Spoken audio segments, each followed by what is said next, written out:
Hello guys, வணக்கம் மக்களே. Big பாஸோட டே 68ஓட promo 2 தாங்க பார்க்க போகிறோம். இதில் பார்த்தீங்கன்னா வினோத் அண்ட் வியானா தான் வந்துட்டு ஜட்ஜஸாக இருக்கிறாங்க.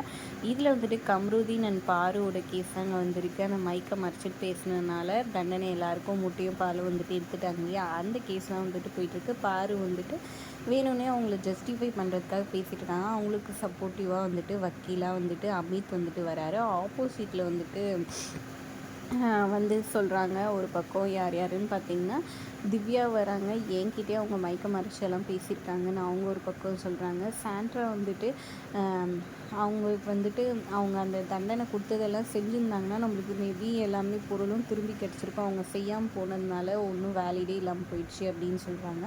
எங்களை வந்துட்டு இந்த மாதிரி இது பண்ணி இந்த மாதிரி எல்லாம் செய்ய வச்சுட்டாங்க. அவர் எனக்கு வெறும் சக போட்டியாளர்னு தான் சொல்கிறாங்க. சரி, நீங்கள் சொன்ன மாதிரி சக போட்டியாளர் வந்தால் அவர்னால தான் வந்துட்டு இந்த மாதிரி முட்டையும் பாலும் வந்துட்டு எல்லா போட்டியாளருக்கும் காணாமல் போச்சு அப்படின்ற மாதிரி வியானா வந்துட்டு எக்ஸ்பிளைன் பண்ணிகிட்ருக்காங்க. அப்புறம் சபரி வந்துட்டு ஆப்போசிட்டில் வாதாடிட்டுருக்காரு. அப்புறம் அவர் சொல்கிறாரு, ஆமாம் என்னத்தை பண்ணுறது, இவங்க வந்துட்டு நான் இதை பண்ணேன்னா இந்த பனிஷ்மெண்ட்டெல்லாம் பண்ணேன்னா வந்துட்டு எல்லாம் திரும்ப கிடச்சிடுமான்ற கேட்குற கேள்வியே முதல்ல தப்பு அப்படின்னு சொன்னோன்னா அப்படியே கம்ருதீனும் பாரு திருன்னு முடிச்சிட்ருக்காங்க. தப்பே பண்ணாலும் மீசையில் மண்ணோட்டலன்ற மாதிரி தான் பாரு ரியாக்ஷன் கொடுப்பாங்க. அதை தான் இன்றைக்கும் செஞ்சிட்ருக்காங்க. வீடியோ பிடிச்சிருந்தா லைக் பண்ணிக்கோங்க.